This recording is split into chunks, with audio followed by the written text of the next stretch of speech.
تقدیر کا جو عقیدہ شریعت نے بیان کیا ہے اس کا بھی لوگ غلط استعمال کر رہے ہوتے ہیں، غلط جگہ فٹ کر رہے ہوتے ہیں۔ ہمارا عقیدہ ہے نا کہ سب کچھ پہلے سے کیا ہے، طے شدہ ہے، موت لکھی ہوئی، رزق لکھا ہوا، حتیٰ کہ جنت جہنم بھی لکھا ہوا ہے۔ قرآن نے یہ عقیدہ بیان کیا موٹیویٹ کرنے کے لیے، مایوس کرنے کے لیے نہیں۔ ہم کیا ہو رہے ہیں، مایوس کہ یار جب جنت بھی لکھی ہوئی، جہنم بھی لکھی ہوئی، تو عمل کا کیا فائدہ، جانا تو جہاں ہے وہیں جائیں گے، ٹھیک ہے۔ جب صحت اور موت لکھی ہوئی ہے تو صحت بنانے کا، جب ہر ایک کی عمر لکھی ہوئی ہے تو صبح جاگنگ کی ٹینشن لینے کا، بول لو کیا ہو گیا بھائی جب لکھا ہوا ہے کہ یہ بندہ 50 سال میں مرے گا، تھوڑا بڑھا لیتے ہیں احتیاطاً، 80 سال میں مرے گا، مثال ہم کیوں جلدی مارے ہیں اس 30 سال پہلے، 80 زیادہ ہو جائیں گے پھر تو وہ جاگنگ بالکل بھی نہیں کرے، 50 ہی کر دو۔ فرض کرو یہ بندہ کب مرے گا، 50 کا، تو جاگنگ کا کوئی فائدہ ہے صبح صبح اٹھنے کا، کولیسٹرول لیول چیک کرنے کا، شوگر بلڈ احتیاط، موٹاپا کم کرو، سب لوگ کی ڈرامہ ہے بھائی۔ موت تو کیا ہے، لکھا ہوا ہے۔ ہمارے ہاں بہاری، میں بہاری نہیں ہوں لیکن ہمارے دوست میں بہاری ہیں، ان کے ہاں مشہور ہے کہ جب انسان کی شامت آتی ہے تو اونٹ پہ بیٹھے ہوئے آدمی کو بھی کتا کاٹ لیتا ہے، حالانکہ کتا وہاں تک، لیکن جب شامت آتی ہے کتے کو اللہ وہاں پہنچا دیتا ہے، یا اونٹ کو بٹھا دیتے ہیں اس میں۔ ویسے شرافت سے اونٹ چلتا چلا جا رہا ہے، کتے کو دیکھ کے بیٹھ جا رہا ہے۔ بات بالکل صحیح ہے، جب شامت آتی ہے تو ایسا ہوتا ہے۔ یہ تقدیر کا عقیدہ ہے کہ جو ہے وہ ہوگا، لیکن مسلمان اس تقدیر کا غلط استعمال کر رہے ہیں۔ غلط استعمال کیا کر رہے ہیں، عمل کا کیا فائدہ جب جنت جہنم لکھی ہوئی، صحت بنانے کا کیا فائدہ جب صحت اور بیماری پہلے سے لکھی ہوئی، کرونا کا ٹیکہ لگانے کا کیا فائدہ، ویکسین کا کیا فائدہ، تو جو مرنا ہے وہ تو مرے گا، اور اللہ بھلا کرے موٹاپا کم کرنے کا کیا فائدہ۔ بھائی شوگر لکھی ہوئی ہے تو ایک شوگر کے مریض بیٹھے ہوئے تھے ہوٹل میں، بچپن کا واقعہ، وہ چائے میں چینی ڈال ڈال کر نا شہد بنا رہے، پینے لگا تو کسی نے بولا کہ تجھے شوگر ہے، مرے گا۔ ان چیزوں سے کچھ اب تک ان للہ ہو چکا ہوگا، غالب گمان یہی۔ اب انسان ایک پھر کہنے لگے انسان کھاتا ہوا مرتا ہوا بھی اچھا لگتا ہے۔ میں نے کہا ابھی مر نہیں رہا نا اس لیے کہہ رہے ہیں، مرنے لگے گا کہے گا یار نہ کھاتا ہوا مرتا ہوا اچھا لگ رہا ہے نہ بھوکا مرتا ہوا، مرتا ہوا کوئی بھی کسی کو اچھا نہیں لگتا، اپنے آپ کو بھی نہیں لگتا، آدمی کہتا ہے میں کیوں مر رہا ہوں۔ تو اسباب مسلمان اختیار نہیں کرتا، یہ سوچ کے کہ کیا ہے تقدیر گارڈ نہیں رکھتے نا علماء، بہت سے علماء کو ہم نے دیکھا ہے، اور آج کل اس کو سادگی سمجھی جاتی ہے، سمجھا جاتا ہے۔ ہم حضرت جی کے پاس گئے، کوئی گارڈ نہیں تھے، ڈائریکٹ گلے ملے ان سے جاتے، اتنے سادہ اللہ، اتنے نیک۔ بھائی اللہ بچائے، میں کسی بزرگ کو بے وقوف نہیں کہہ رہا، لیکن عمل سے تو یہی لگ رہا ہے اگر آپ مشہور ہیں اور خطرہ ہے اور آپ کے گارڈ نہیں ہے تو کیا ہے، بولو حماقت ہے نا یہ۔ کیا کراچی میں تو ایک جو جس کے نہیں بھی خطرہ ہوتا وہ بھی مر جاتا ہے، کسی بھی وقت کراچی میں کوئی کسی کی جیب میں کسی بھی ٹائم پہ بم رکھ سکتا ہے کہ نہیں رکھ سکتا۔ میں یہ عرض کر رہا تھا یہ جو تقدیر کا عقیدہ ہے اس کا صحیح مطلب کیا ہے، اس کو سمجھیں۔ صحیح مطلب یہ ہے کام کرنے سے پہلے آپ نے کامیابی کے تمام ذرائع، تمام وسائل، تمام اسباب بھرپور طریقے سے استعمال کریں۔ سمجھ میں نہیں آ رہا؟ مثال کے طور پر آپ چاہتے ہو میں 90 سال تک زندہ رہوں، ہر آدمی چاہتا ہے، نہیں چاہتے تو بتا دیں، ہاتھ کھڑا کرے گا جو حضرات، سبھی چاہتے ہیں نا، ہر آدمی چاہتا ہے میں 90 سال تک۔ بہت سے لوگ اس لیے بھی چاہتے ہیں تاکہ پہلی باری مرے، اللہ معاف فرمائے، غلط سوچ ہے، ان کو پتا ہوتا ہے ہماری زندگی میں اس کے مرنے کا کوئی چانس، بہت غلط سوچ ہے، یہ میں بتا دوں، لیکن ہے بات۔ تو ہر آدمی چاہتا ہے، عورتیں بھی مرد بھی۔ آپ نے کیا کرنا ہے، اور اللہ کی طرف سے بھی اجازت ہے، حدیث میں آتا ہے، مفہوم حدیث کا مسلمان کی جو لمبی عمر ہے وہ اس کے حق میں کیا ہے، رحمت ہے۔ اس کی زندگی میں رمضان کے روزے زیادہ ہوں گے، اس کی زندگی میں صدقات زیادہ ہوں گے، اس کی زندگی میں زکاتیں زیادہ ہوں گی۔ تو اعمال کا ایک بہت لمبی عمر مسلمان اگر نیکیاں کرے اس میں تو بہت بڑی اللہ کی نعمت ہے، بہت بڑی رحمت ہے. اس کے پاس اعمال کا ذخیرہ بہت زیادہ، اس کے پاس لیلۃ القدریں زیادہ ہوں گی، اس کے پاس بقرعید کی قربانیاں زیادہ ہوں گی، بہت کچھ اس کے پاس زیادہ ہوگا. اب آپ نے کیا کیا؟ آپ نے کہا بھائی زندگی چاہیے، اللہ نے حکم دیا اسباب اختیار. سمجھتے ہو جو بھی اسباب، اور ہر چیز کے ماہرین سے پوچھا جاتا ہے کہ اس کا سبب کیا ہے. آپ چاہتے ہو آپ پر W11 ہے، مزدہ ہے، آپ چاہتے ہو کہ یہ لانگ لائف ہو اس کی، تو آپ مفتیوں سے پوچھو گے. آپ کس سے پوچھو گے؟ میکینک سے، جو مزدہ کے میکینک ہیں.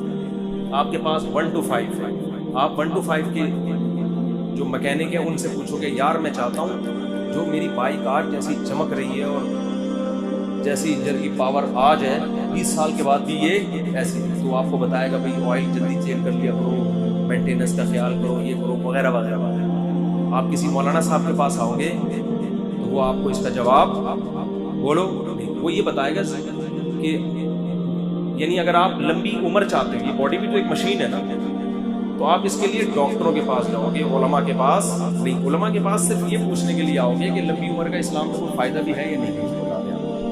باقی عمر صحت کیسے ہوگی، عمر میں اضافہ کیسے ہوگا، یہ کون بتائے گا؟ یہ میں نہیں بتاؤں گا، یہ میں نہیں بتاؤں گا. یہ کون بتائے گا؟ یہ ڈاکٹر صاحب بتائیں گے.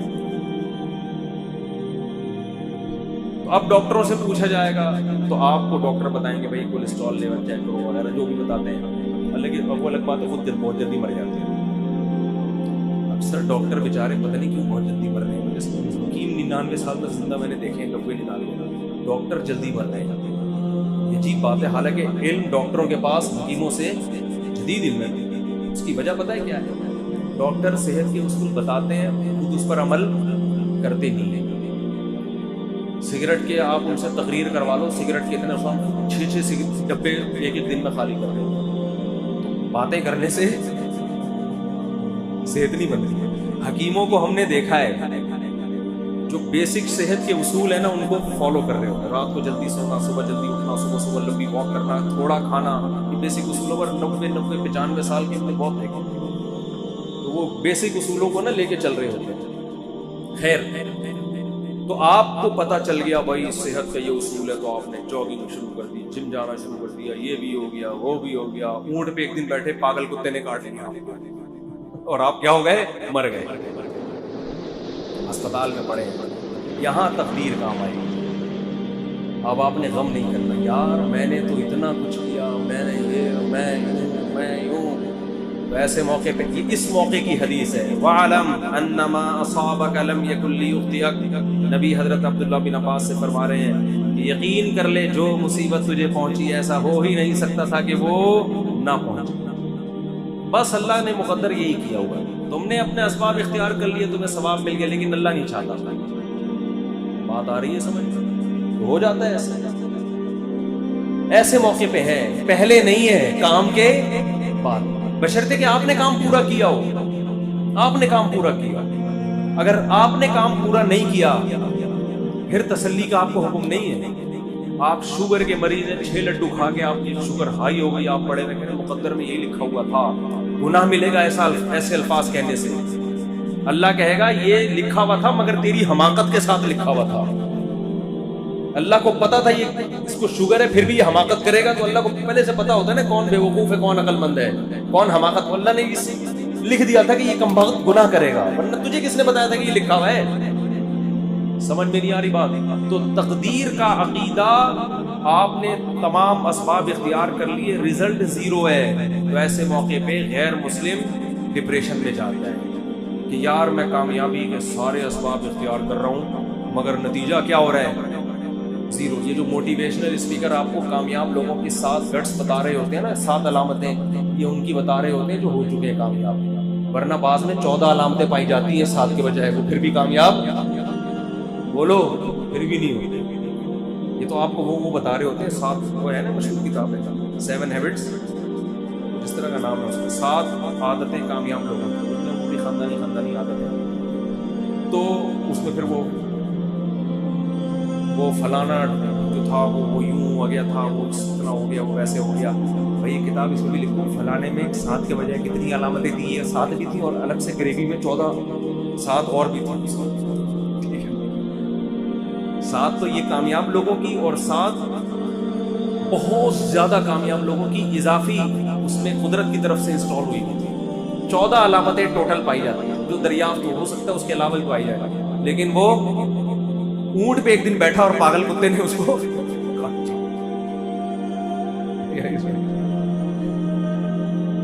تو وہ ساری علامتیں کہاں گئی؟ ہوتا ہے ایسے. تو میں اکثر امام شافعی کا ایک شعر پڑھتا ہوں. امام شافعی بہت بڑے شاعر تھے. ان کا ایک شعر ہے، وہ شعر کہتے ہیں کہ اذا سمعت بان مشدودا حوا عودا فاثمر في يديه فصدقي واذا سمعت بان محروما اتى ماء ليشربه فغاض فصدقي یا فحققی. امام شافعی فرماتے ہیں کہ اگر تمہیں پتہ چلے نا کسی کی اچھی قسمت ہے، خوش قسمت آدمی، اس نے ایک دن لکڑی ہاتھ میں پکڑی اور لکڑی نے وہیں پھل دینا شروع کر دیے. ابھی اس نے اس کو زمین میں دبایا بھی نہیں، درخت بھی نہیں، پانی کھاد یہ ٹینک، اس پروسیس سے گزرے بغیر ہی قدرت نے اس کا ایسا ساتھ دیا کہ لکڑی نے یا بیج نے ہاتھ میں ہی پھل دینا شروع کر دیے. فصدقی، تصدیق کر دیا کرو، خوش قسمتوں کے ساتھ ایسے واقعات ہو جاتے ہیں. مٹی میں ہاتھ ڈالیں سونا بن جاتی ہے. وہ ہوتا ہے نا، جس کاروبار میں ہاتھ ڈال رہے ہیں وہ ایک دم چلنا شروع. ایسے بہت سے لوگ ہم نے دیکھے، وہ گولے گنڈے کی ریڑھی لگائیں کروڑ پتی ہو جاتے ہیں. اور جناب وہ جس کام میں ہاتھ ڈالتے ہیں برکت. اور ایسے لوگ بھی ہیں، کوئی کروڑ پتی تاجر نے ان کو بلا کے صرف چائے پلا دی اپنی دکان پہ، مشورہ لے لیا چھوٹا سا، اور کاروبار ٹھپ ہونا. کروڑوں کے کاروبار جب ان کے حوالے کرو تو ایک دم بیٹھ جاتا ہے. بعض دفعہ ان کی اپنی حماقت ہوتی ہے، بعض دفعہ اللہ کی طرف سے بھی ہوتا ہے. تو فرماتے ہیں وَإِذَا سَمِعْتَ بِأَنَّ مَجْدُودًا حَوَا عُودًا فَأَثْمَرَ فِي يَدَيْهِ فَصَدِّقِي. خوش قسمت آدمی کے بارے میں اگر تم نے سنا کہ لکڑی ہاتھ میں پکڑی اور اس نے پھل دینا شروع کر دیا، مان لیا کرو ایسے واقعات ہو جاتے ہیں خوش قسمتوں کے ساتھ.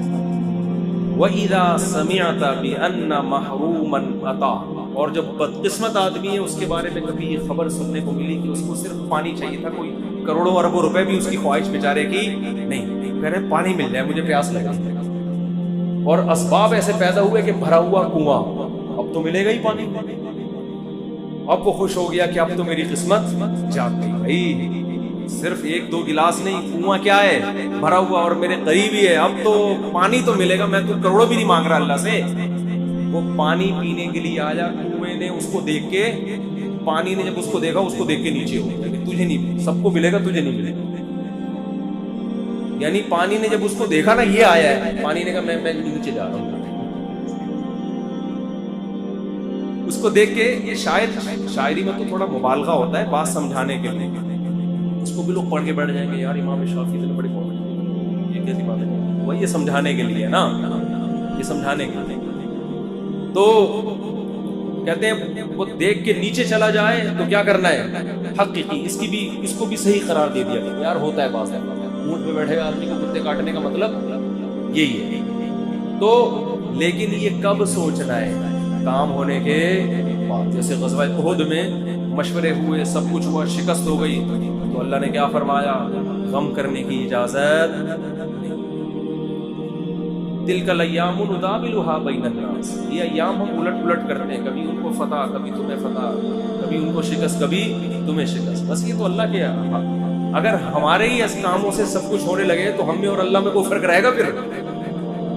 ابے کیا ہو گیا بھائی، کیوں سمجھ میں نہیں آ رہا؟ تو تھوڑا سا کیا کرو نا. اگر ہمارے ہی کرنے سے سب کچھ ہو رہا ہو تو پھر ہم میں اور اللہ میں کوئی فرق ہے؟ ہم تو اللہ بن گئے نا، جو کر رہے ہیں وہ ہو رہا ہے. ایسا نہیں ہے بعض دفعہ ہم کچھ کریں گے ہو جائے گا، بعض دفعہ پورا زور لگا دیں گے کچھ بھی نہیں ہوگا. تو میں یہ عرض کر رہا تھا کہ تقدیر والی آیتیں بھی جہاں فٹ کرنی چاہیے وہاں نہیں ہونی، بلکہ مایوسی پیدا کرنا، عمل میں ڈھیلے ہونا،